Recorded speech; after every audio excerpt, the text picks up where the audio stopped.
देखो हमें दोनों क्वेश्चंस करने हैं। पहले इस क्वेश्चन को करते हैं। देखो क्वेश्चन क्या है।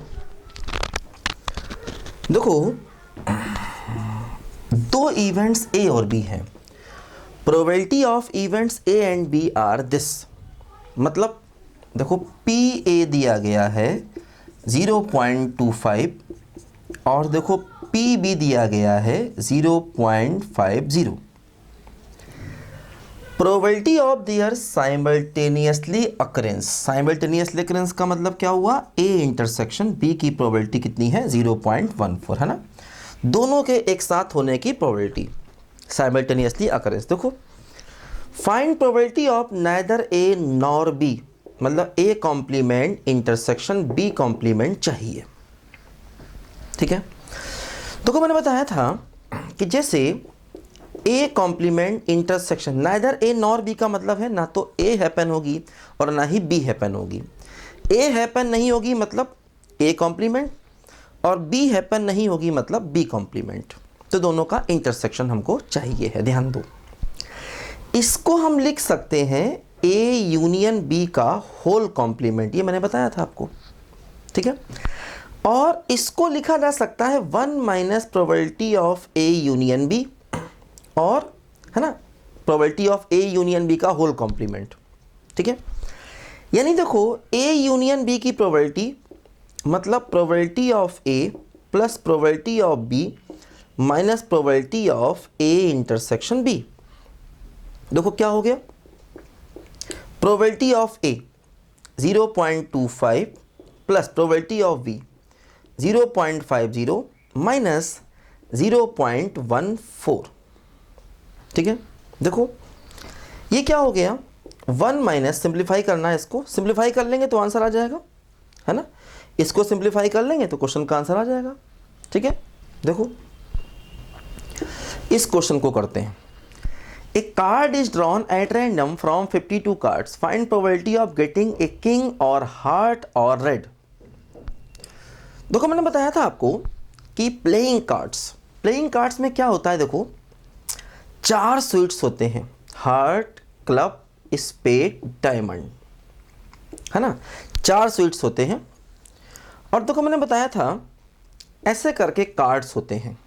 ठीक है, एक होता है 2, एक 3, 4, 5, 6, 7, 8, 9, 10, किंग क्वीन जैक एस। देखो ऐसे करके ये होता है। देखो 1 2 3 4 5 6 7 8 9 10 11 12 13, ये मैंने बताया था आपको, परमुटेशन कॉम्बिनेशन बताया था मैंने आपको ये बात। दो क्या होता है, जैसे ये हो गया, ये देखो यहाँ पर ऐसे हो गया, ये ऐसे हुआ, ऐसे हो गया,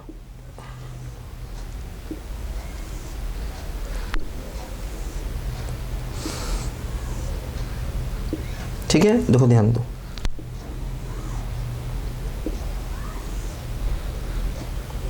देखो जैसे क्या होगा, सबका एक एक कार्ड होता है, सबका एक एक कार्ड ऐसे करके, है ना।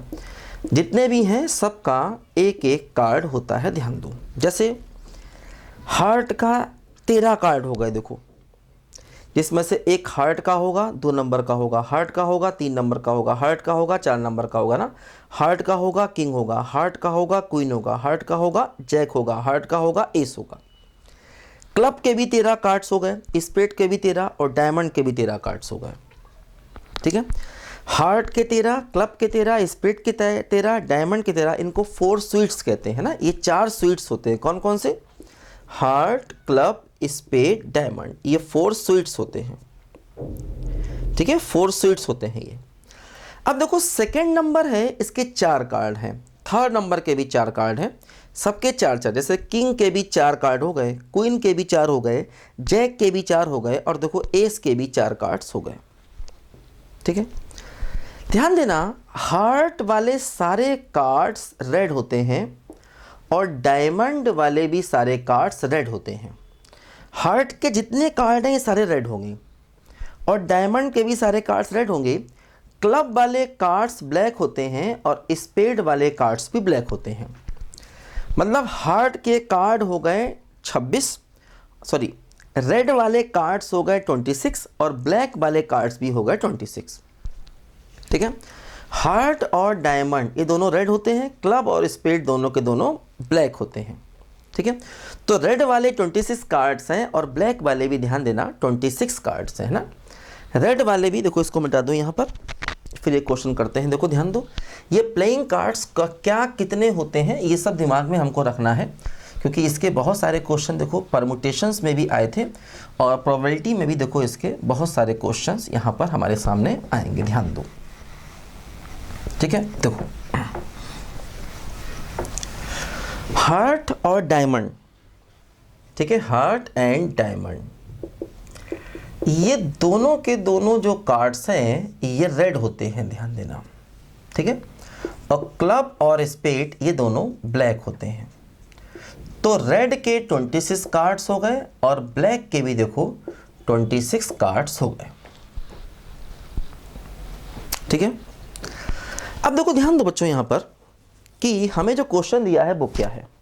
देखो प्रोबेबिलिटी ऑफ गेटिंग, क्या कह रहा है, देखो probability of getting a king और हार्ट और रेड, और लगा है, और का मतलब होता है यूनियन। देखो मैंने मान लिया ए का मतलब किंग का आना, बी का मतलब मान लीजिए हार्ट का आना, और सी का मतलब मान लीजिए रेड कार्ड का आना, ये मैंने मान लिया। अब हमें निकालना है probability of A union B union C, इसकी वैल्यू, इसका formula P A plus P B plus P C minus P of A intersection B, P of B intersection C, P of A intersection C, और plus P of A intersection B intersection C. देखो ऐसा यहाँ पर ये मैंने result लगा दिया, 3 sets वाला रिजल्ट। देखो अब जैसे पी ए चाहिए तो पी ए का मतलब किंग का निकलना, मतलब अगर हम एक कार्ड निकालें और वो किंग हो तो किंग वाले कार्ड हैं 4, तो देखो फेवरेबल केस हो गए 4c1 और टोटल केसेस 52c1, मतलब 4/52, है ना। जैसे हम कहें कि भाई एक कार्ड निकाला और वो किंग होना चाहिए, तो किंग वाले 4 हैं, तो फेवरेबल केस मतलब NE 4 में से कोई एक आए, और NS का मतलब 52 में से कोई भी एक आए, ठीक। PA आ गया। PB देखो क्या होगा, PB मतलब हार्ट का निकलना। हार्ट वाले कार्ड कितने हैं, देखो हार्ट वाले कार्ड 13 हैं, तो 13 में से कोई एक आ सकता है, तो 13c1 अपॉन 52c1, तो 13/52। और देखो PC का मतलब रेड कार्ड का निकलना, तो रेड वाले जो कार्ड्स हैं वो 26 हैं, तो हो गया 26c1 अपॉन 52c1, तो 26/52 PC आ गया, ठीक। अब देखो निकालो probability of A intersection B. A intersection B का मतलब वो कार्ड किंग भी हो और हार्ट भी हो, है ना। ए इंटरसेक्शन बी का मतलब क्या हुआ, देखो वो कार्ड किंग भी हो और हार्ट भी हो। देखो ऐसा कार्ड सिर्फ एक है जो किंग भी है और हार्ट भी है, तो ये हो जाएगा देखो 1c1 अपॉन 52c1, तो 1/52। इसके बाद देखो probability of B intersection C. B intersection C का मतलब वो हार्ट भी है और रेड भी है, तो हार्ट और रेड, देखो सारे के सारे हार्ट जो हैं वो रेड ही हैं, तो हार्ट और रेड वाले 13 कार्ड हो गए, तो 13c1 अपॉन 52c1, ठीक है, मतलब 13/52। अब देखो ए इंटरसेक्शन सी। ए इंटरसेक्शन सी का मतलब किंग भी हो और रेड भी हो। देखो किंग और रेड 2 कार्ड हो गए, क्योंकि देखो हार्ट भी रेड होता है और डायमंड भी रेड होता है, तो 2 कार्ड ऐसे हैं जो किंग भी हैं और रेड भी हैं, तो हो जाएगा 2c1 अपॉन 52c1, 2/52। और देखो तीनों का इंटरसेक्शन, मतलब किंग भी हो, हार्ट भी हो, रेड भी हो, तो किंग भी हो, हार्ट भी हो और रेड भी हो, देखो ये फिर से एक ही कार्ड है ना, जो किंग भी है, हार्ट भी है और रेड भी है। तो 1C1 अपॉन 52C1, तो 1/52। अब ये सारी वैल्यूज़ देखो अगर हम यहाँ पर रखेंगे, देखो A union B union C में अगर हम सारी वैल्यूज़ देखो रखेंगे तो क्या होगा, देखो है ना, 1/52 बाहर कॉमन आ गया, PA तो 4, PB 13, PC 26, A intersection B minus का है तो -1, B इंटरसेक्शन C माइनस का 13, A इंटरसेक्शन C माइनस का 2 और प्लस का 1। ठीक, अब देखो यहाँ से क्या होगा कि 1 से 1 कैंसिल, 13 से 13 कैंसिल, तो आ जाएगा 28/52, 4 से काटेंगे तो 7/13 हमारे क्वेश्चन का फाइनल आंसर आ जाएगा। ध्यान दो, है ना। तो जब भी कभी और कहे तो समझ लो A union B union C वाला केस हमें लगाना है ना। और बिल्कुल ऐसे ही हर एक चीज़ को निकालते जाना है। जैसे A इंटरसेक्शन B चाहिए तो मतलब दोनों ही हो, जो कार्ड हम निकाल रहे हैं वो किंग भी हो और हार्ट भी हो। तो किंग और हार्ट, देखो ये एक केस है ना, किंग और हार्ट, ठीक है, देखो एक केस है। इसी प्रकार जैसे B इंटरसेक्शन चीज चाहिए तो हार्ट भी हो और रेड भी हो, तो हार्ट सारे ही रेड हैं तो ऐसे कार्ड 13 है, तो 13 में से कोई एक आए अपॉन NS। NS देखो सबका ही सेम है, NS का मतलब 52 में से कोई एक कार्ड आएगा तो क्या बन जाएगा, बोलो NS बन जाएगा। ध्यान दो, ठीक है। तो इस तरीके से हमें इस क्वेश्चन को करना है, थोड़ा सा हमें लॉजिक लगाना है। क्वेश्चन इजी है लेकिन इंपॉर्टेंट क्वेश्चन है, ध्यान रखना। ये सारे लिखो बच्चों ध्यान से इसको।